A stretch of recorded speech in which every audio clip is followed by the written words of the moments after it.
ஆண்டவராகிய இயேசு கிறிஸ்துவின் கிருபையும் சமாதானமும் உங்கள் அனைவரோடும் கூட என்றென்றைக்கும் இருப்பதாக.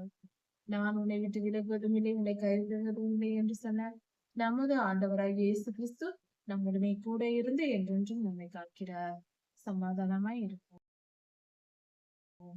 எசேக்கியேல் 14ஆம் அதிகாரம் 1 முதல் 5 வசனங்கள் வரை. கர்த்தருடைய ஜனமாயிருக்கிற நாம் கர்த்தருக்கு பரிசுத்தமாய் இருக்க வேண்டும்.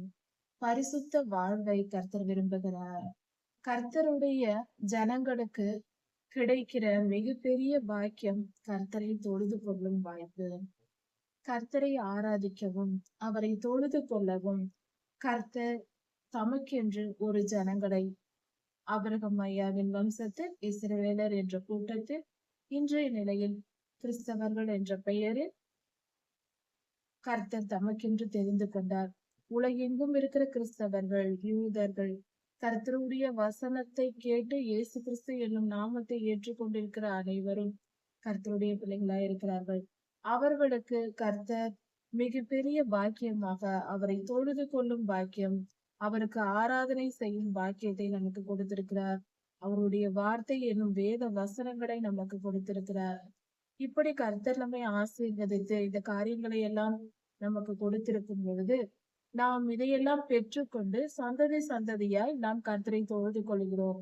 இப்படி ஒரு தலைமுறையினர் கர்த்தரோடு உடன்படிக்கை செய்து கர்த்தரை தொழுது கொண்டு வாழ்ந்து முடிக்கும் போது அடுத்தடுத்த தலைமுறைகள் வரும்போது கர்த்தரின் அன்பை மறந்து தொழுது கொள்ளும் முறையை மட்டும் பழக்க வழக்கமாக பாரம்பரியமாக பெற்றோர்கள் சொல்லிக் கொடுத்த முறை என்று ஒரு சடங்காச்சாரமாக செய்து கொண்டு கர்த்தரை நேசிக்காமல் அவரை விட்டு விலகி கர்த்தரை தவிர மற்ற காரியங்களை தெய்வமாக்கி கொண்டு தங்கள் வாழ்க்கையில் பல காரியங்களை கர்த்தரை தெய்வமாய் விட்டுவிட்டு மற்ற காரியங்களை தெய்வமாக்கி கொள்வது, மற்ற விஷயங்களுக்கு முக்கியத்துவம் கொடுப்பது, வாழ்க்கை என்றால் இதுதான் முக்கியம் என்று ஒரு நிர்ணயித்துக் கொள்வது.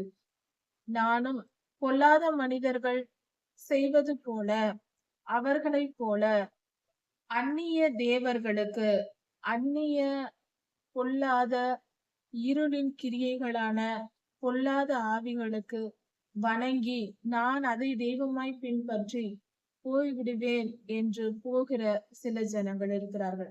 அதையும் செய்து கொண்டு கர்த்தரையும் தெய்வமாய் ஏற்றுக்கொண்டு இப்படியாக ஒரு ஒழுக்கமற்ற ஒரு ஜனமாய் இருக்கிறார்கள். அவர்கள் மனதில் இச்சை இருக்கிறது, பண இச்சை, பல காரியங்கள், எல்லாம் உலக காரியங்கள் அவர்களை மூழ்கடித்திருக்கும். கர்த்தருக்கும் அவர்களுக்கும் சம்பந்தம் இல்லாமல் வாழ்ந்து கொண்டிருப்பார்கள். அப்படிப்பட்ட ஜனங்களை கர்த்தர் தம்முடைய ஜனம் என்று அவர் ஏற்றுக்கொள்வதில்லை. அவர்களுக்கு சரியான நியாய தீர்ப்பை கர்த்தர் கொடுக்கிறார். அவர்கள் அப்படிப்பட்டவர்களை கர்த்தர் அருவருக்கிறார். இப்படிப்பட்ட ஜனங்கள் கர்த்தருடைய தீர்க்கதரிசிகளிடத்தில் வரும் பொழுது தீர்க்கதரிசிகளையும் கெடுத்து விடுகிறார்கள். எங்களுக்கு பிரியமான தீர்க்க தரிசனங்களை சொல்லு என்று சொல்லி தீர்க்கதரிசிகளை கட்டாயப்படுத்தி பல நிர்பந்தங்கள் செய்து அவர்களும் தவறான வழியில் கள்ள தீர்க்க தரிசனம் சொல்லவும் பொய்யாய் சொல்லவும் அவர்களையும் இவர்கள் தூண்டி விடுகிறார்கள், நிர்பந்திக்கிறார்கள். இப்படி இருந்தால்தான் நீ இந்த ஸ்தானத்தில் இருக்க முடியும், நீ இந்த சபையில் போதகராய் இருக்க வேண்டும் என்றால் எங்களுக்கு பிரியமானபடி நீ பேச வேண்டும் என்று ஜனங்கள் நிர்பந்திப்பதினால் அவர்கள் வேறு வழியின்றி அவர்கள் செய்வதும் தவறு, இந்த ஜனங்கள் செய்வதும் தவறு. ஜனங்களை பிரியப்படுத்த அவர்களுக்கு ஏற்றபடி பாவ காரியங்களை செய்துவிட்டு போகிறார்கள். ஜனங்களை கண்டிக்காமல் விட்டு விடுகிறார்கள். அவர்கள் பாவங்களை சுட்டி காட்டாமல் ஊழியர்கள் விடுவதற்கு ஜனங்களை காரணமாயிருக்கிறார்கள். இப்படி செய்வதனால் மிகப்பெரிய ஆபத்து கர்த்தருடைய ஜனங்களுக்கு வருகிறது. அப்படிப்பட்ட காரியங்கள் நடந்த சம்பவம் தான் இந்த வேத பகுதியில் கொடுக்கப்பட்டிருக்கிறது. அதை நாம் தியானிப்போம். எசேக்கியேல் தீர்க்கதரிசி ஐயா வீட்டில் அமர்ந்திருக்கிறார். அவருக்கு முன்பாக இஸ்ரவேலின் மூப்பர்கள் சிலர் வந்து அமர்ந்திருக்கிறார்கள். அவரோடு கூட பேசும்படியாக சிலர் வந்து அமர்ந்திருக்கிறார்கள். அதாவது கர்த்தருடைய வார்த்தையை கேட்டு தெரிந்து கொள்வதற்காக வந்திருக்கிறார்கள் போல. அப்படி அவர்கள் வந்திருந்த சமயத்தில் கர்த்தருடைய வார்த்தை எசேக்கியேல் ஐயாவுக்கு வருகிறது. அவர்கள் வந்து கர்த்தருடைய வார்த்தையை விசாரிக்க தீர்க்கதரிசியின் இடத்தில் வருகிறார்கள். அப்பொழுது கர்த்தர் அவர்களை பார்த்து சொல்லுகிறார். அதாவது அவர்களுக்கு சொல்ல வேண்டிய செய்தியை எசேக்கியேலிடத்தில் கர்த்தர் சொல்லுகிறார்.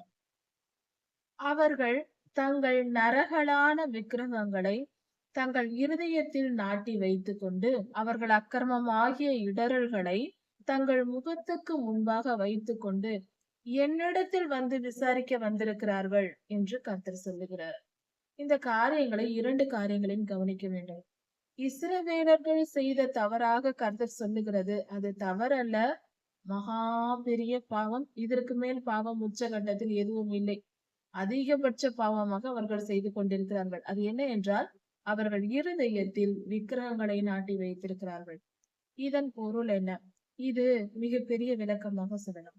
அதாவது விக்கிரக ஆராதனை என்றால், மேலே வானத்திலும் கீழே பூமியிலும் பூமியின் கீழ் தண்ணீரிலும் உண்டாயிருக்கிறவைகளுக்கு ஒப்பான யாதொரு சொரூபத்தையாகிலும் விக்கிரகத்தையாகிலும் உனக்கு உண்டாக்க வேண்டாம், அதை நமஸ்கரிக்கவும் சேவிக்கவும் வேண்டாம் என்று கர்த்தருடைய கட்டளை நமக்கு சொல்லுகிறது.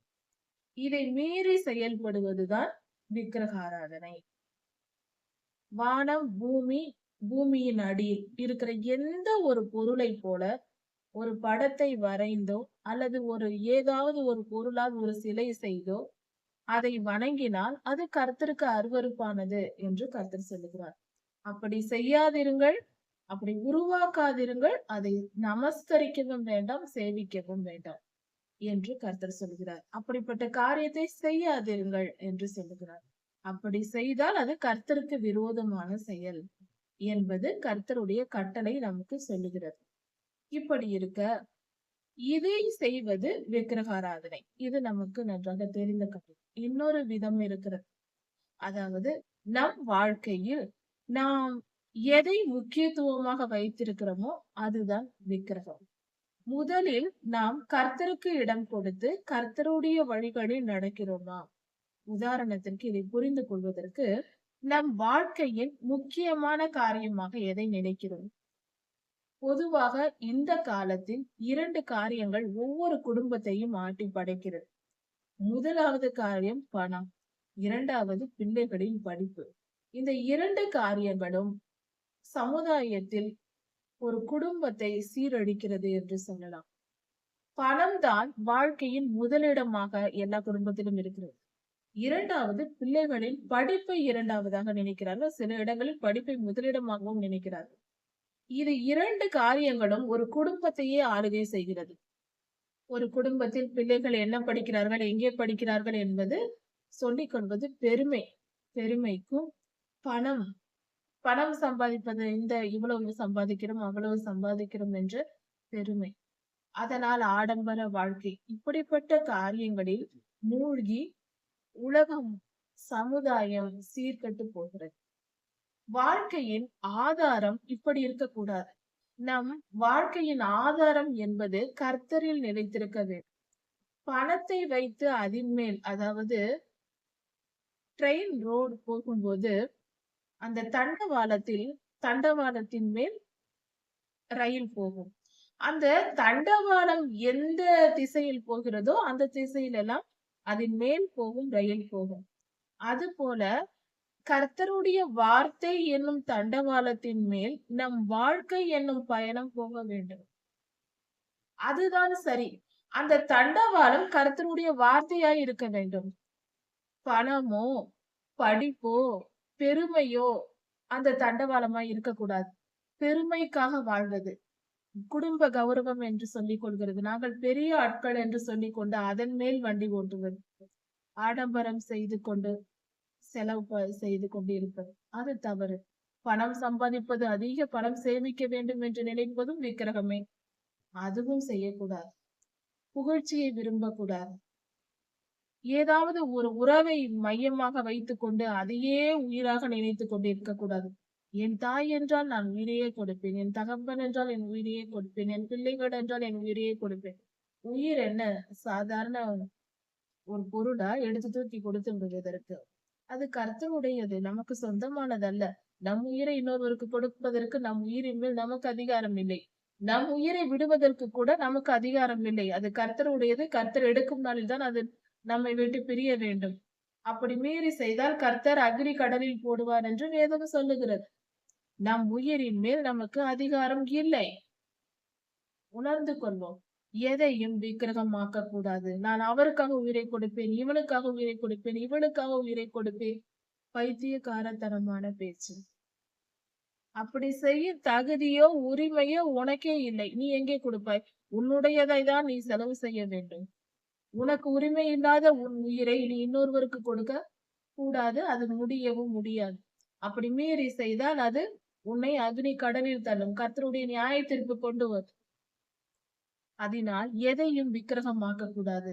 ஒரு பெண்ணை விக்கிரகமாக்கி கொள்ளக்கூடாது நம் வாழ்க்கையில். அவள்தான் எனக்கு எல்லாம் என்று. ஒரு ஆணை விக்கிரகமாக்கி கொள்ளக்கூடாது. கணவனை, மனைவியை, தாயை, பிள்ளைகளை, எந்த உறவு, நண்பர்கள், தோழிகள், யாரையா இருந்தாலும் எல்லாம் அந்தந்த உறவுக்கேற்ற அளவுக்கேற்ற அன்பு செலுத்தினால் போதுமானது. அளவுக்கு அதிகமாய் அன்பு செலுத்தக்கூடாது.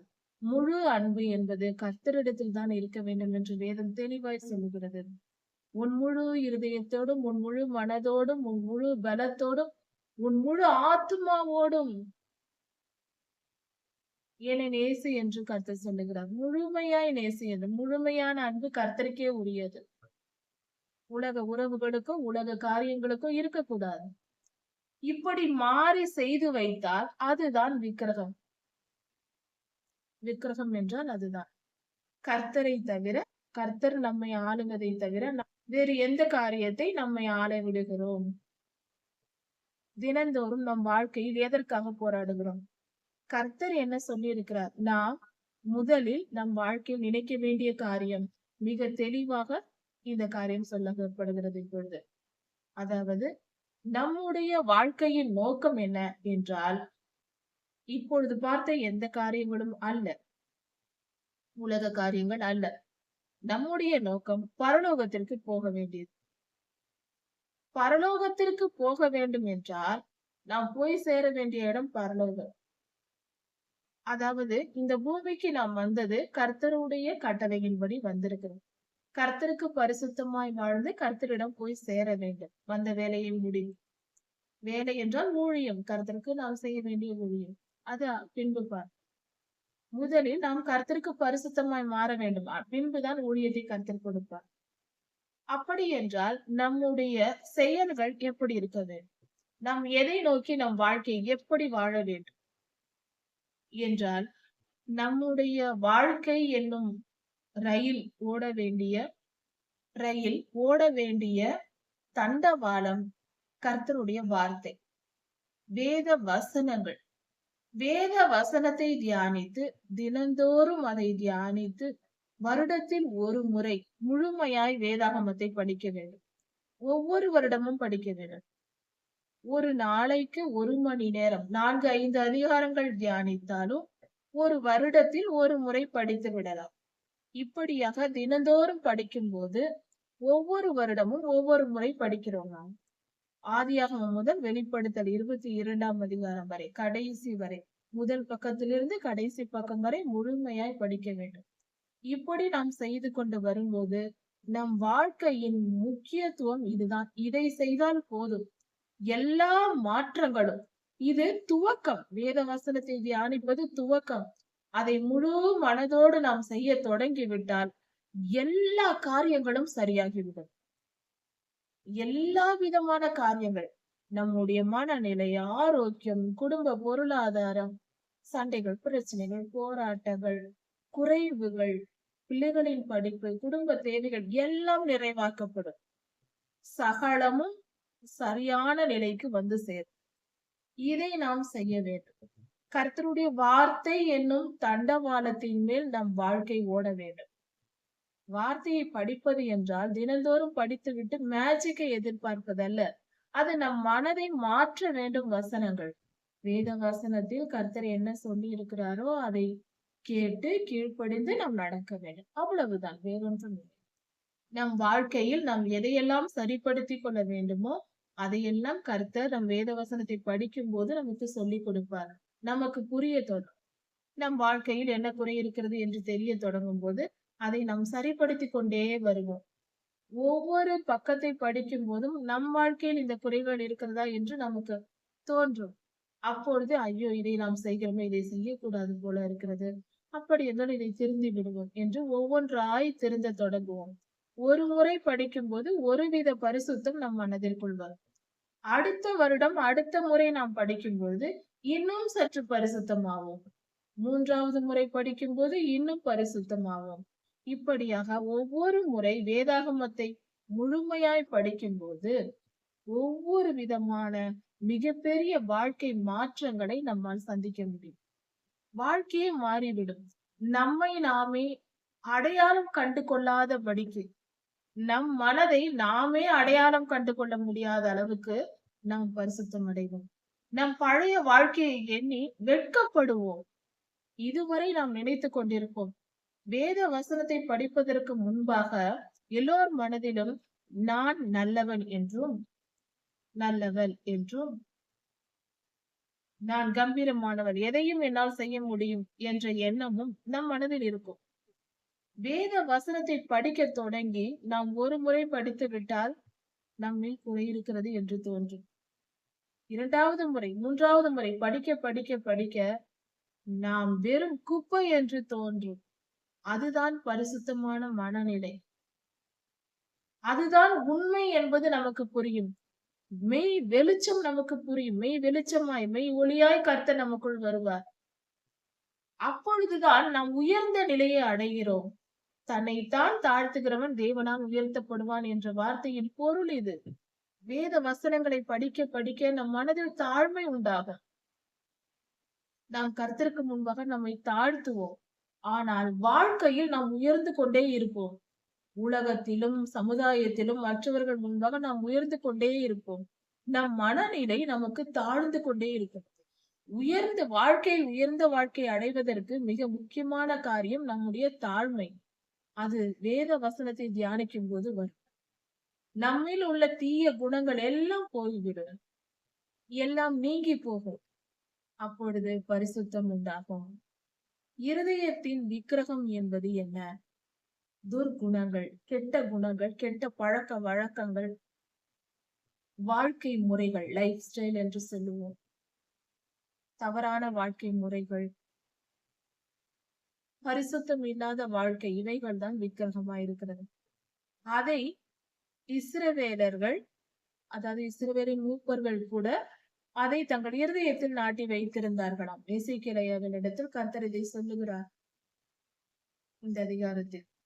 அவர்கள் தங்கள் இருதயத்தில் விக்கிரகங்களை, இப்படிப்பட்ட செய்யக்கூடாத காரியங்களை எல்லாம் அவர்கள் செய்து கர்த்தருடைய வார்த்தையை தியானிக்காமல், அதாவது இஸ்ரவேலர்கள் கானானுக்குள் நுழையும் போதே கர்த்தர் யோசுவாவுக்கு சொன்ன கட்டளை, இரவும் பகலும் என்னுடைய நியாயப்பிரமாணத்தை தியானித்துக் கொண்டிருங்கள் என்று சொன்னார். என் கட்டளைகளையும் கற்பனைகளையும் கைக்கொண்டு அதை இரவும் பகலும் தியானித்துக் கொண்டிருங்கள் என்று சொன்னார். ஆனால் இஸ்ரவேலர்கள் யோசுவாவின் காலத்திற்கு பின்பு அப்படி அதிகமாய் அவர்கள் செய்யவில்லை. அதை விட்டு விலகி விலகி போனார்கள். சில பரிசுத்தவான்கள் எழும்பி அவர்களை வழிநடத்தும் போது கர்த்தருடைய வார்த்தைக்கு நேராக வருவார்கள். மீண்டும் பழையபடி அடுத்த தலைமுறை போய்விடும். இப்படியாகவே நடந்து கொண்டிருந்தது. இந்த நிலையில்தான் எசேக்கியேல் ஐயாவின் காலத்தில் பாவம் முழுமையடைந்து மிகவும் பெருகி கர்த்தருடைய கோபத்துக்கு ஆளாகிறது. எரேமியாவின் காலத்திலேயே துவங்கி விட்டது. அவர்கள் பாபிலோனுக்கு சிறைப்பட்டு போகவும் இஸ்ரவேலர்கள் துன்பப்படவும் தொடங்கினார்கள். கர்த்தருடைய நியாய தீர்ப்பை பெற தொடங்கிவிட்டார். இந்த நிலையில்தான் எசேக்கியேல் ஐயா சிறையிருப்பில் இருக்கிறார் பாபிலோனில். அப்பொழுது நடக்கிற காரியங்கள் இவை. கர்த்தர் சொல்லுகிறார் இஸ்ரவேலரை குறித்து, அவர்கள் எப்படி இருக்கிறார்களா? தங்கள் இருதயத்தில் விக்கிரகங்களை நாட்டிக்கொண்டு தங்கள் அக்கிரமம் ஆகிய இடறல்களை முகத்திற்கு முன்பாக வைத்திருக்கிறார்கள். அவர்கள் அக்கிரமம் ஆகிய இடறல். இடறல் என்றால் என்ன? ஒரு வேலை நாம் செய்கிறோம், நடந்து போகிறோம் என்றால் ஏதாவது ஒரு தடை வருகிறது, நம்மால் தாண்டி போக வேண்டி இருக்கிறது. ஏதாவது மரம் குறுக்கே விழுந்து கிடக்கிறது, அது இடறல். நாம் அதை தாண்டி போராடி போக வேண்டும். அந்த இடரலை தாண்டி போக வேண்டும். அதுதான் இடறல் என்று சொல்வது. அவர்கள் அக்கிரமங்களை இடர்களாக வைத்திருந்தார்கள் என்று கர்த்தர் சொல்லுகிறார். அவர்களுடைய அக்கிரமங்கள் என்ன? அக்கிரம வாழ்க்கை. அவர்கள் நீதி நியாயங்களை கைவிட்டு வேத வசனத்தின்படி வாழாமல் அநியாயமாய், அக்கிரமமாய், சுயநலமாய் வாழ்ந்திருக்கிறார். பெருமையோடு, சுயநலத்தோடு, பிறருக்கு அநியாயம் செய்து, எளியவர்களை துன்புறுத்தி, எரேமியா தீர்க்கதரிசியை அந்த பாடுபடுத்தினார்கள். ஒரு தீர்க்கதரிசிக்கு அந்த நிலைமை என்றால், ஏழை எளியவர்களின் நிலை எப்படி இருந்திருக்கும்? மிகவும் துன்பப்பட்டு, அநியாயம், அக்கிரமம் எங்கும் நிறைந்திருந்திருக்கிறது. இப்படிப்பட்ட காரியங்களை அவர்கள் முகத்துக்கு முன்பாக வைத்திருக்கிறார்கள் என்றால், இதே வேலையா இருக்கிறார்கள் என்று பொருள். அதிக அக்கிரமம் பெருகி இருக்கிறது. அநியாயமாய் வேலை செய்கிறார்கள். ஒரு வியாபாரம் எடுத்தால் அதில் அநியாயம், அக்கிரமம், கலப்படம், பொய், ஏமாற்று, இப்படி அரசாங்க அலுவலகங்களில் பொய், லஞ்சம், இப்படி சமுதாயம் முழுவதும் அக்கிரமத்தால் நிரம்பி இருக்கிறது. ஜனங்கள் ஒருவரை ஒருவர் ஏமாற்றி பிழைப்பது, பொய் சொல்லுவது, இப்படிப்பட்ட காரியங்கள் இஸ்ரவேலில் பெருகி இருந்திருக்கிறது. இதுதான் அக்கிரமமாகி இடரலை அவர்கள் தங்கள் முகத்திற்கு முன்பாக வைத்திருக்கிறார்கள் என்று கர்த்தர் சொல்லுகிறார். இப்படியெல்லாம் செய்து கொண்டு என்னிடத்தில் இவர்கள் விசாரிக்க வருகிறார்கள். ஏனென்றால் எப்படி இந்த போராட்டங்களில் இருந்து தப்பிப்பது, கர்த்தருடைய நியாய தீர்ப்பிலிருந்து விடுதலை ஆவதற்கு வழி என்ன என்று கேட்டு எசேக்கியேலிடத்தில் வந்திருக்கிறார்கள். இப்படியெல்லாம் இவர்கள் செய்து கொண்டு என்னிடத்தில் வந்திருக்கிறார்களே என்று கர்த்தர் கேட்கிறார். இப்படிப்பட்ட காரியங்களை செய்கிறவர்கள் தங்கள் இருதயத்தில் விக்கிரகங்களை வைத்துக் கொண்டு, தங்கள் முகத்துக்கு முன்பாக அக்கிரம செயல்களை வைத்துக் கொண்டு, இடர்களை வைத்துக் கொண்டு என்னிடத்தில் அவர்கள் விசாரிக்க வந்தால், கர்த்தர் பேசுகிறார், என்னிடத்தில் அவர்கள் விசாரிக்க வந்தால், இப்படி அவர்கள் செய்து கொண்டு என்னிடத்தில் விசாரிக்க வந்தால், இஸ்ரவேல் வம்சத்தாருடைய என்னிடத்தில் கேட்க வந்தவர்களுடைய மனதில் இருக்கிற பொல்லாத ஆவிகளின் திரட்சிக்கு தக்கதாக நான் அவர்களுக்கு உத்தரவு கொடுப்பேன் என்று கர்த்தர் சொல்லுகிறார். அப்படி என்றால் அவர்கள் எவ்வளவு ஒரு மனிதன் பாவம் செய்கிறானோ அந்த அளவுக்கு பொல்லாத ஆவிகளால் நிரப்பப்பட்டிருப்பான். அவனுடைய இருதயத்தில் பொல்லாத ஆவிகள் ஆளுகை செய்யும். ஒருவன் பொய் பேசுகிறான் என்றால் பொய்யின் ஆவி அவனுக்குள் இருக்கு. திருடுகிறான் என்றால் திருட்டின் ஆவி அவனுக்குள் இருக்கு. இப்படியாக கொலை செய்வது, விபச்சாரம் செய்வது, இப்படி எல்லா வித பாவங்கள் இருக்கிறது. இதில் எந்தெந்த பாவங்களை அவன் செய்கிறானோ அப்படிப்பட்ட பொல்லாத ஆவிகள் அவனுக்குள் நிரம்பி இருக்கு. இப்படி அநேக பாவங்களை செய்து அநேக ஆவிகளோடு வந்து இருதயத்தில் வைத்திருக்கிற ஒருவன் வந்து கர்த்தரிடத்தில் விசாரிப்பதற்காக தீர்க்கதரிசியின் இடத்தில் வந்து கர்த்தர் என்ன சொல்லுகிறார் என்று கேட்டால், அவர்கள் இருதயத்தில் இருக்கிற அந்த ஜனங்களின் இருதயத்தில் இருக்கிற பொல்லாத ஆவிகள் எந்த அளவுக்கு இருக்கிறதோ அதற்கு ஏற்ற பதிலை நான் கொடுப்பேன் என்று கர்த்தர் சொல்லுகிறார். அப்படி என்றால் அவர்களுடைய பாவம் எந்த அளவுக்கு இருக்கிறதோ அதற்கேற்ற நியாய தீர்ப்பை நான் கொடுப்பேன். சிலர் சிறு பாவங்களை செய்திருப்பார்கள், சின்ன சின்ன காரியங்கள், அதற்கேற்ற தண்டனை தான் கர்த்தர் கொடுப்பார். அதிகமாய் தண்டிக்க மாட்டார். அதே போல ஒரு மனிதன் மிகப்பெரிய பாவங்களை செய்திருக்கிறான், அக்கிரமத்தில் மூழ்கி போயிருக்கிறான், மிக அதிகமாக அவனுடைய ஆத்மா பெரிய அளவுக்கு அதிகபட்சமாக அதிக சதவீதத்தில் அவன் இருதயம் கெட்டு போயிருக்கிறது என்றால் அதற்கேற்ற தண்டனையை அவனுக்கு கொடுப்பார். இப்படியாக அவரவர் பாவத்திற்கு தக்கதாக அவர்கள் தண்டிக்கப்படுவார்கள். அவர்களுக்கு நான் பதில் கொடுப்பேன் என்று கர்த்தர் சொல்கிறார். அவர்கள் எல்லாரும் தங்கள் நரகலான விக்கிரகங்களை பின்பற்றி அருவருப்பான அவர்களுடைய ஆசைகள், அதான் விக்கிரகம் என்றால் அவர்களுடைய ஆசைகள், விருப்பங்கள், இச்சைகள், தவறான ஆசைகள், ஆசை என்றால் சரியான ஆசை இல்லை, தவறான ஆசைகள், விக்கிரகாராதனை, அதாவது உலக வாழ்க்கை, ஜாலியாக வாழ வேண்டும், சந்தோஷமாக வாழ வேண்டும், உலக இன்பங்களை அனுபவித்து வாழ வேண்டும் என்ற எண்ணம் உள்ளவர்களாக அவர்கள் இருந்து உலக இன்பங்களை அனுபவித்துக் கொண்டு என்னை விட்டு பேதலித்து போனார்கள். அப்படி என்றால் என்னை மறந்து, என்னை வெறுத்து, என்னை விட்டு விலகி போய்விட்டார்கள். என்னை நினைக்கவில்லை, அவர்கள் என்னை விரும்பவில்லை, என்னை விட்டு விலகத் தொடங்கினார்கள், விலகி போய்விட்டார்கள் என்று கர்த்தர் சொல்லுகிறார். இப்படிப்பட்ட காரியத்தை, அதாவது வாழ்க்கையில் நம் எல்லா இன்ப துன்பங்களுக்கும் நன்மை தீமைக்கும் இதுவே காரணமாயிருக்கிறது. நம் இருதயம் எதினால் நிரம்பி இருக்கிறது? பரிசுத்த ஆவியினால் நிரம்பி வேத வசனங்களால் நிரப்பப்பட்டு பரிசுத்த வாழ்க்கை வாழ்ந்தால் ஆசீர்வாதம் நிச்சயம் உண்டு. அதை நாம் பின்பற்றுவோம். வேத வசனங்களால் நம் இருதயத்தை நிரப்புவோம். பொல்லாத இருளை, பொல்லாத ஆவிகளை நம் இருதயத்திலிருந்து விரட்டுவோம். கர்த்தருக்கு பிரியமாய் வாழ முயற்சி செய்வோம். கர்த்தர் நிச்சயம் நம்மை பாதுகாத்து மீட்டுக் கொள்வார். எசேக்கியேல் 14ஆம் அதிகாரம் 6ஆம் வசனங்கள். இந்த வேத பகுதியை நாம் தியானிக்கும் போது, இந்த உலகத்தில் மொத்தமாக, அதாவது மிகப்பெரிய தீமைகள், அதிகமான நியாய தீர்ப்புகள் பூமிக்கு வருகிறது. இயற்கையால் ஏற்படும் பேரழிவுகள், இயற்கை பேரழிவுகள் என்று சொல்லுகிறோம் அல்லவா, இது 4 வகைகளாக பிரிக்கப்படுகிறது. இவைகளை கர்த்தரே இந்த பூமிக்கு அனுப்புகிறார். இதை பற்றி தெளிவாக நாம் தெரிந்து கொள்ளலாம். ஏன், எப்படி, எதற்கு என்பதை குறித்து இந்த வேத பகுதி நமக்கு துல்லியமாக சொல்லிக் கொடுக்கிறது. எசேக்கியேல் தீர்க்கதரிசி ஐயாவின் காலத்தில் மூப்பர்கள் எசேக்கியேல் ஐயா வீட்டில் வந்து அமர்ந்திருக்கிறார்கள் ஐயாவுக்கு முன்பாக. அப்பொழுது கர்த்தருடைய வார்த்தை வருகிறது. அவர்கள் மிகுந்த பாவம் செய்து வாழ்ந்து கொண்டிருந்த காலம் அது. அந்த நேரத்தில் கர்த்தரிடம் விசாரிக்க வருகிறார்கள். கர்த்தர் எசேக்கியேல் தீர்க்கதரிசி ஐயா மூலமாக இஸ்ரவேலின் மூப்பர்களுக்கு பதில் சொல்லுகிறார். அந்த காரியங்களை நாம் கவனித்து வருகிறோம். கர்த்தர் சொல்லுகிறார், திரும்புங்கள், உங்கள் நரகலான விக்கிரகங்களை விட்டு திரும்புங்கள் என்று கர்த்தர் சொல்லுகிறார். உங்கள் அருவருப்பான விக்கிரகங்களை விட்டு திரும்புங்கள். அப்படி என்றால் மன திரும்புங்கள், என்னை நோக்கி வாருங்கள் என்று கர்த்தர் அழைக்கிறார். உங்கள் சகல அருவருப்புகளையும் விட்டு மனம் திரும்புங்கள். உங்கள் பாவ வாழ்க்கையையும் அநியாயத்தையும் அக்கிரமத்தையும் அநீதியையும் விட்டு மனம் திரும்புங்கள். நீதியின் மார்க்கமாய் நடவுங்கள். என்னை தொழுது கொண்டு பரிசுத்தமாகுங்கள் என்று கர்த்தருடைய வார்த்தைக்கு கீழ்ப்படியும்படியாக கர்த்தர் அழைக்கிறார்.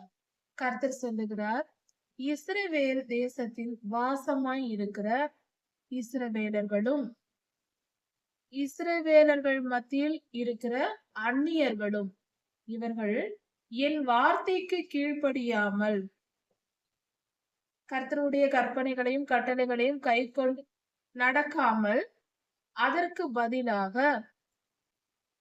விக்கிரகங்களை தங்கள் இருதயத்தில் வைத்துக் கொண்டு அக்கிரமமாகிய இடரலை தங்கள் முகத்துக்கு முன்பாக வைத்துக் கொண்டு, அப்படி என்றால் பாவ வாழ்க்கை வாழ்ந்து அந்நிய தேவர்களை வழிபட்டு கொண்டிருக்கிற ஜனங்களை பார்த்து கர்த்தர் சொல்லுகிறார், இப்படிப்பட்டவர்கள் இஸ்ரவேலின் தீர்க்கதரிசிகளிடத்தில் வந்து கர்த்தரிடத்தில் விசாரிக்க வந்தால், கர்த்தருடைய வார்த்தையை கேட்க வந்தால், அவர்கள் கர்த்தரை தொழுது கொள்வதில்லை. கேட்க வருகிற ஜனங்கள் பாவ வாழ்க்கை வாழ்கிறார்கள், அந்நிய தேவர்களை வழிபடுகிறார்கள். ஆனால் தங்களுக்கு ஏதாவது தேவை என்றால் மட்டும் தீர்க்கதரிசியின் இடத்தில் வந்து கர்த்தர் என்ன சொல்லுகிறார் என்று தெரிந்து கொள்ள வருகிறார்கள். கர்த்தரை நேசிக்க மாட்டார்கள், கர்த்தருக்கு கீழ்ப்படிய மாட்டார்கள், கர்த்தருடைய வழிகளில் நடக்கவும் மாட்டார்கள். ஆனால் கர்த்தருடைய ஆசீர்வாதத்தை மட்டும் பெற விரும்புகிற கூட்டம் இருக்கும். இப்படிப்பட்ட ஜனங்கள் என்றும் உண்டு. அப்படிப்பட்டவர்கள் கர்த்தருடைய தீர்க்கதரிசியின் இடத்தில் வந்து விசாரிக்க வந்தால் கர்த்தரை பதில் கொடுப்பாராம் அவர்களுக்கு. எப்படி? அந்த மனுஷனுக்கு விரோதமாக என் முகத்தை திருப்பி, அப்படி கேட்க வருகிறவர்களுக்கு விரோதமாக கர்த்தர் முகத்தை திருப்பி கொள்வாராம். அவர்கள் முகத்தையும் பார்க்க விரும்ப மாட்டாராம் கர்த்தர். அப்படிப்பட்ட மனிதர்களை பழமொழியாகவும் அடையாளமாகவும் வைத்து அவர்களை முற்றிலும் சங்கரித்து போடுவேன் என்று கர்த்தர் சொல்லுகிறார்.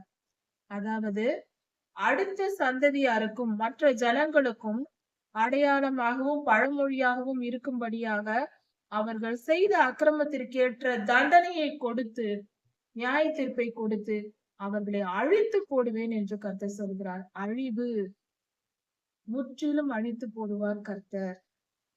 கர்த்தருடைய வார்த்தையை மீறுவது, கர்த்தருக்கு கீழ்ப்படியாமல் போவது, அந்நிய தேவர்களை வணங்குவது, அக்கிரம வாழ்க்கை, அநீதியான வாழ்க்கை வாழ்வது, இப்படிப்பட்டவர்கள் இஸ்ரவேலர்களாயிருந்தாலும் இஸ்ரேல் தேசத்தில் இருக்கிற அந்நியர்களாயிருந்தாலும் அவர்களை கர்த்தர் அழித்து போடுவேன் என்று சொல்லுகிறார். ஒரு தீர்க்கதரிசி எத்தப்பட்டு, அடுத்ததாக இந்த காரியத்தை கர்த்தர் சொல்லுகிறார், ஒரு தீர்க்கதரிசி எத்தப்பட்டு தீர்க்க தரிசனம் உரைத்தால் அவனை நானே எத்தப்பட பண்ணினேன் என்று சொல்லுகிறார். ஒரு தீர்க்கதரிசி தீர்க்க தரிசனம் உரைத்துக் கொண்டிருக்கிறார். ஒரு முறை அவர் ஒரு தீர்க்க தரிசனம் சொல்லும் போது அவர் தவறாக சொல்லிவிடுகிறார். அந்த தவறு நிகழ்வதற்கு காரணம் கர்த்தர் தானாம். கர்த்தரே அப்படி செய்ய வைக்கிறாராம். அப்படி செய்ய வைத்து அந்த தீர்க்கதரிசியை கொன்று போடுவேன் என்று சொல்லுகிறார். இது மிகப்பெரிய நியாய தீர்ப்பாய் இருக்கிறது.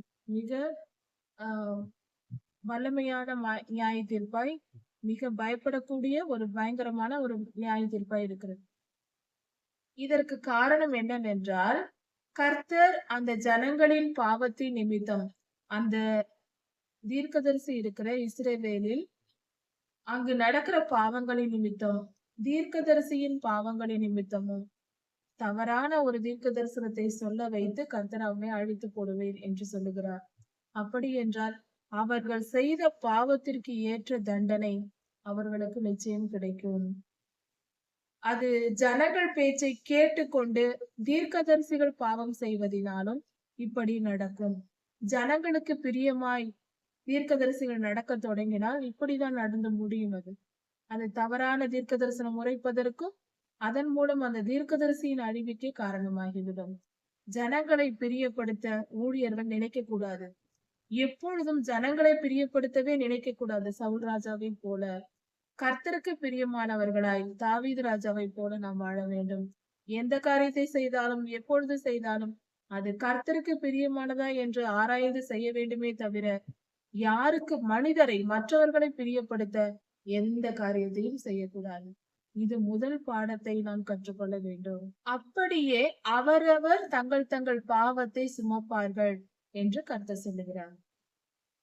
ஜனங்களாயிருந்தாலும் அந்த என்ன தீர்க்கதரிசி அவர்களுக்கு தீர்க்க தரிசனம் சொல்லுகிறவராயிருந்தாலும் யார் எந்த அளவுக்கு பாவம் செய்கிறார்களோ அதற்கேற்ற தண்டனையை நான் அவர்களுக்கு கொடுத்து அழித்து போடுவேன் என்று சொல்லுகிறார். தவறு யார் செய்தாலும் கர்த்தர் தண்டிப்பார். ஜனங்கள் கர்த்தரிடத்தில் தீர்க்க தரிசனம் கேட்க வருகிற ஜனங்களுடைய தண்டனை எப்படியோ அதை போலவே அந்த சொல்லுகிற தீர்க்கதரிசிக்கும் தண்டனை வரும் என்று வேதம் சொல்லுகிறது. இஸ்ரவேல் வம்சத்தார் இனிமேல் இதுவரைக்கும் அல்ல, இனிமேல் என்னை விட்டு பின்வாங்கி போகாத படிக்கும், என்னை விட்டு அவர்கள் விலகி போகாத படிக்கும், என்னை மறந்து போகாமல் பாவம் செய்யாமல் பரிசுத்தமாய் வாழும்படிக்கும் இப்படி நடக்கும். தீயவர்களை அழித்து கர்த்தர் பரிசுத்த சந்ததியை உருவாக்கும்படியாக இப்படி செய்கிறேன் என்று சொல்லுகிறார். ஏற்கனவே பாவமாய் வாழ்ந்த ஜனங்களை அழித்து, பாவமாய் வாழ்ந்த தீர்க்கதரிசிகளை அழித்து பரிசுத்த சந்ததியை உருவாக்குவேன் என்று கர்த்தர் சொல்லுகிறார். பரிசுத்தமான தீர்க்கதரிசிகளையும் உருவாக்குவேன் என்று சொல்லுகிறார். இதை செய்வதற்காக தான் அந்த தீமையை அழிக்கிறார். அந்த தீமை இருந்து கொண்டால், தீயவர்கள் இருந்தால் அவர்கள் மற்றவர்களையும் கெடுப்பார்கள். இதை இப்படித்தான் செய்ய வேண்டும், அதை அப்படித்தான் செய்ய வேண்டும் என்று பெரியவர்கள் என்று சொல்லிக் கொண்டு எல்லா தவறான காரியங்களையும் போதித்து கெடுத்து விடுவார்கள். அதனால் கர்த்தர் அவர்களை அழித்து போட்டு புதிய சந்ததியை, பரிசுத்த சந்ததியை உருவாக்குவேன் என்று சொல்லுகிறார். அப்பொழுது அவர்கள் என் ஜனமாயிருப்பார்கள், நான் அவர்கள் தேவனாயிருப்பேன் என்று சொல்லுகிறார். அவர்கள்தான் உண்மையான கர்த்தருடைய பிள்ளைகள், தேவ பிள்ளைகளாய் இருப்பார்கள். மேலும் சில விளக்கங்களை கர்த்தர் எசேக்கியேலுவுக்கு சொல்லிக் கொடுக்கிறார். அதை குறித்து சற்று கவனிப்போம். கர்த்தர் சொல்லுகிறார், ஒரு தேசம் எனக்கு விரோதமாய் செயல்பட்டு என் கற்பனைகளின் கட்டளையின் கை கொள்ளாமல் பொல்லாத இருளுக்கு இடம் கொடுத்து, பாவத்திற்கு இடம் கொடுத்து, அக்கிரமமாய் அநியாயமாய் வாழ்ந்து கொண்டிருந்தால், அந்த தேசம் தொடர்ந்து பாவத்தை செய்து கொண்டே இருந்தால், நான் அந்த தேசத்துக்கு விரோதமாய் செயல்பட்டு அந்த தேசத்தின் அப்பம் எனும் ஆதரவு கோலை முறித்து போடுவேன் என்று சொல்லுகிறார். அப்படி என்றால் செழிப்பை நீக்கி போடுவேன். வயல் நிலங்கள், விவசாயம் செழிக்காது, நல்ல மழை பெய்யாது, அதனால் விவசாயம் குறையும், விலைவாசி அதிகமாகும், ஜனங்கள் பஞ்சத்தில் தவிப்பார்கள். இப்படி பஞ்சத்தை நான் அந்த தேசத்திற்கு அனுப்புவேன். கர்த்தருடைய வார்த்தைகளை கை கொள்ளாமல் பாவத்தை செய்து அந்நிய தேவர்களை வழிபடுகிற பொல்லாத மனிதர்களாய் தேசத்தின் ஜனங்கள் இருந்தால் இப்படிப்பட்ட தண்டனையை நான் அவர்களுக்கு தருவேன், பஞ்சத்தை அனுப்புவேன் என்று சொல்லுகிறார். அப்படி என்றால் ஒரு தேசத்தில் பஞ்சம் வருகிறது என்றால் அதற்கு காரணம் அவர்கள் கர்த்தரை விட்டு விலகி பாவம் செய்கிறார்கள், நீதியை பின்பற்றாமல் அநியாயமாய் அக்கிரமமாய் வாழ்கிறார்கள் என்று பொருள். அப்படி செய்தது நிமித்தமே அந்த தேசத்திற்கு பஞ்சம் வருகிறது. எல்லா காலத்திலும் ஒரே நீதிதான் கர்த்தருக்கு. அந்த காலத்திலும் சரி, இந்த காலத்திலும் சரி, எந்த காலத்திலும் சரி. பஞ்சம் வராமல் இருக்க வேண்டும் என்றால், ஒரு தேசம் எப்பொழுதும் செழிப்பா இருக்க வேண்டும் என்றால், அந்த தேசம் கர்த்தருடைய கற்பனைகளின் கட்டளையும் கை கொண்டு வழி நடத்தப்பட வேண்டும். தேசம் பரிசுத்தமாய் இருக்க வேண்டும். நீதி நியாயம் நிலைநாட்டப்பட வேண்டும். அக்கிரமங்கள் அநியாயங்கள் ஒழிக்கப்பட வேண்டும். கர்த்தரை ஆராதிக்க வேண்டும். இப்படி செய்யும் போது அந்த தேசத்தின் செழிப்பு என்றென்றும் நிலைத்திருக்கும். இப்படி செய்யாமல் பொல்லாத இருளுக்கு இடம் கொடுத்து பாவம் செய்து அக்கிரமத்திற்கும் அநியாயத்துக்கும் இடம் கொடுக்கிற தேசங்களில் கர்த்தர் பஞ்சத்தை வரவழைத்து அந்த தேசத்தின் மனுஷரையும் மிருகங்களையும் அழித்து போடுவார். மனிதர்களும் பாதிக்கப்படுவார்கள், மிருகங்களும் அழிந்து போகும். பஞ்சத்தினால் ஆகாரம் இல்லாமல் இறந்து போகும். இப்படி இருக்கும்போது, இப்படி ஒரு தேசத்திற்கு நான் தண்டனை கொடுக்கும் போது அந்த தேசத்தில் யோபு ஐயா, வேதாகமத்தில் சொல்லப்பட்டிருக்கிற யோபு ஐயா, தானியேல் ஐயா, நோவா, தானியேல், யோபு இந்த 3 பரிசுத்தவான்களும் அந்த தேசத்தின் நடுவில் இருந்து கர்த்தரை நோக்கி ஜெபித்தால், அதாவது தேசம் பாவத்தினால் நிரம்பி இருக்கிறது. கர்த்தர் அந்த தேசத்திற்கு பஞ்சத்தை அனுப்பி அந்த தேசத்தை அழிக்கிறார், நியாய தீர்ப்பை கொடுக்கிறார். அப்பொழுது அந்த தேசத்தில் நோவா ஐயா இருக்கிறார் என்று வைத்துக் கொள்வோம். நோவா ஐயா, தானியேல் ஐயா, யோபு ஐயா இவர்கள் 3 பேரும் அங்கே இருந்து கர்த்தரை நோக்கி விண்ணப்பம் பண்ணுகிறார்கள். இந்த தண்டனை வேண்டாம் சுவாமி, இந்த தேசத்தை காப்பாற்றும் என்று வேண்டிக் கொண்டால், அவர்கள் அங்கே இருந்து கர்த்தரை நோக்கி வேண்டிக் கொண்டாலும் அவர்கள் 3 பேரும் காப்பாற்றப்படுவார்கள். அவர்கள் நீதிமான்களாய் இருப்பதினால், அவர்கள் நீதியினால் அவர்கள் 3 பேரும் காப்பாற்றப்படுவார்களே தவிர அந்த தேசம் பாதுகாக்கப்படாது. இவர்கள் 3 பேருக்கும் நியாய தீர்ப்பு வராது, மற்றவர்கள் எல்லாம் அழிக்கப்படும். கர்த்தர் இதைதான் சொல்லுகிறார். இவர்கள் நீதி அவர்களுக்கு காப்பாற்றுமே தவிர மற்றவர்களை காப்பாற்றாது. இதன் பொருள் என்னவென்றால், கர்த்தருடைய கோபம் அவ்வளவு பயங்கரமாய் இருக்கும் என்று பொருள். அவர்கள் நீதிமான்கள், நீங்கள் நீதிமான்களா, உங்களை காப்பாற்றுகிறேன் விடு, உனக்கு ஆகாரம் கிடைக்கும், நீ உயிர் பிழைத்திருப்பாய், ஆனால் அவர்களை அழிப்பேன் என்று சொல்லுகிறார்கள். தேசத்தை அழித்து போடுவேன் என்று.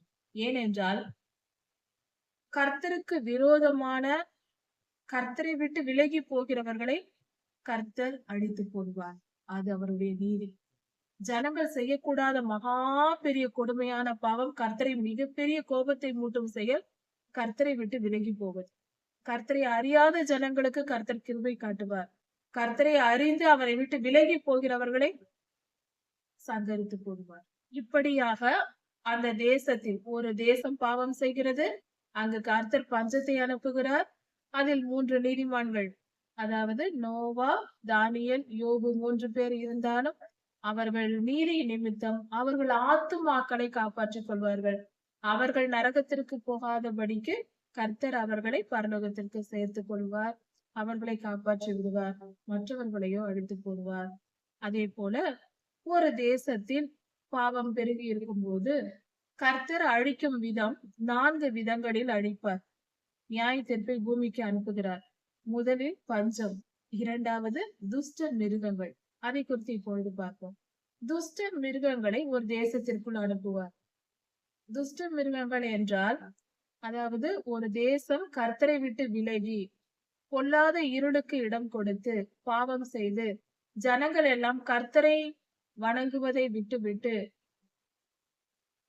தங்களுக்கு மனம் போனபடி பிரியமான வாழ்க்கை வாழ்ந்து கொண்டு சகலத்திற்கும் அவர்கள் இஷ்டப்படி வாழ்ந்து கொண்டிருந்தால், அவர்களை, அப்படிப்பட்ட தேசத்தை அழிப்பதற்கும் அந்த தேசத்தின் ஜனங்களையும் மிருகங்களையும் அழிப்பதற்கு கர்த்தர் துஷ்ட மிருகங்களை அனுப்புவாராம். துஷ்ட மிருகங்கள் என்றால் சிங்கம், புலி, பாம்பு, விஷப்பூச்சிகள், அடுத்தது பயிர்களை அழிக்க இப்படிப்பட்ட பலவித நோய்களை பரப்பும் மிருகங்கள், எலி போன்ற நோய்களின் மூலமாக கூட பிளேக் நோய்கள் பரவும். இப்படி நோய் பரப்பும் மிருகங்களை, விஷப்பூச்சிகள் இதையெல்லாம் அனுப்பி அந்த துஷ்ட மிருகங்களால் சிங்கம் வந்து அடித்து கொன்று போட்டது, யானை வந்து இந்த ஊரில் கொன்று போட்டது என்று சொல்லும்படியாக மிருகங்களால் அழிப்பார். கொசு கூட மிருகம்தான். கொசு மூலமாக பலர் வந்து கொல்லப்படுகிறார்கள். எத்தனையோ பேர் மரித்திருக்கிறார்கள். சிங்கத்தினால இறந்தவர்களை விட கொசுவினால் இறந்தவர்கள் அநேகர் என்று சொல்லுவார்கள். அதுபோல இப்படிப்பட்ட பூச்சிகள் மூலமாகவும் மிருகங்கள் மூலமாகவும் கர்த்தர் அந்த தேசத்திற்கு தண்டனை கொடுப்பார். அப்படி கொடுக்கப்படும் பொழுது அந்த தேசத்திற்கு அழிவு வரும்போது நோவாயா, தானியேலையா, யோபையா இவர்கள் 3 பேரும் அந்த தேசத்தில் இருந்தாலும் அவர்களுடைய நீதியான வாழ்க்கையினால் அவர்கள் உயிர்கள் காப்பாற்றப்பட்டு பரலோகத்திற்கு செல்லுமே தவிர மற்றவர்கள் காப்பாற்றப்பட மாட்டார்கள். எனக்கு விரோதமாய் செயல்பட்ட ஜனங்களை, என்னை விட்டு விலகி போனவர்களை நான் அழித்து போடுவேன் என்று கர்த்தர் சொல்லுகிறார். இப்படியாக அந்த 3 பேரும் 3 பரிசுத்தவான்களும் தங்களை காப்பாற்றிக் கொள்வார்கள். தங்கள் ஆத்துமாக்களை காப்பாற்றுவார்களே தவிர தங்கள் குமாரர் குமாரத்திகளை காப்பாற்றவும் முடியாது, அந்த ஜனங்களை காப்பாற்ற முடியாது. தேசமும் பாழாய் போகும் என்று என் ஜீவனை கொண்டு சொல்லுகிறேன் என்று கர்த்தர் சொல்லுகிறார். சத்தியம் செய்து சொல்லுகிறார், அவர்களை நான் அழித்து போடுவேன் என்று. இதன் பின்பு பேசுவதற்கு வேலையே இல்லை. கர்த்தரை விட்டு விலகி போகிறவர்களுக்கு வரும் நியாயத்திற்கு இப்படித்தான் கர்த்தர் பஞ்சத்தை அனுப்பி அழிப்பார். அப்படி இல்லாவிட்டால் மிருகங்கள், துஷ்ட மிருகங்களால் அழிப்பார். அப்படி இல்லாவிட்டால் மூன்றாவதாக ஒன்று என்னவென்றால் பட்டயத்தினால் அழிப்பார். அதாவது யுத்தங்கள் வரும். அந்நிய நாட்டு மக்கள் வந்து யுத்தம் செய்வார்கள். பட்டயத்தினால் எதிரிகள் வந்து அவர்களை கொன்று போடுவார்கள்.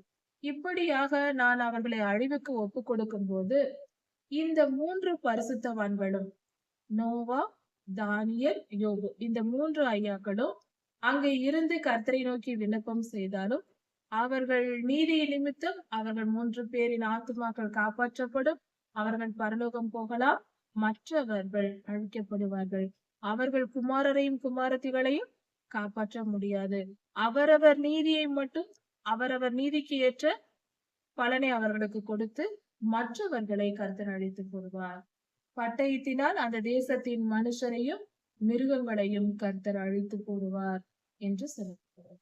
அவர்கள் நீதி நிமித்தம் அந்த 3 பேரும் தங்கள் ஆத்துமாக்களை காப்பாற்றிக் கொள்வார்கள். நீதிமான்கள் அவர்கள் நீதி அவர்களுக்கு மட்டும் பயன்படும். அந்த தேசத்தை அவர் விட மாட்டார், கர்த்தர் அழித்து போடுவார். அப்படி இல்லாமல் இந்த 3 அழிவுகளும் இல்லாமல் சில நேரம் கர்த்தர் கொள்ளை நோயை அனுப்புவார். கொரோனா போன்ற கொள்ளை நோய் வந்ததல்லவா, அது போல கொள்ளை நோய் என்றால் ஒரு நோய் வந்து அந்த ஜனங்களை வந்தவர்களை கொன்று போடும். அதுதான் கொள்ளை நோய். இப்படி கொள்ளை நோயை கர்த்தர் அனுப்பும் போது ஒரு தேசம் பாவம் செய்கிறது, ரத்தம் சிந்தப்படுகிறது, பரிசுத்த ரத்தம் குற்றமில்லாதவர்களை கொன்று குவிக்கிறது. இப்படிப்பட்ட தேசத்திற்கு கர்த்தர் கொள்ளை நோயை அனுப்பி அழித்து போடுவார்.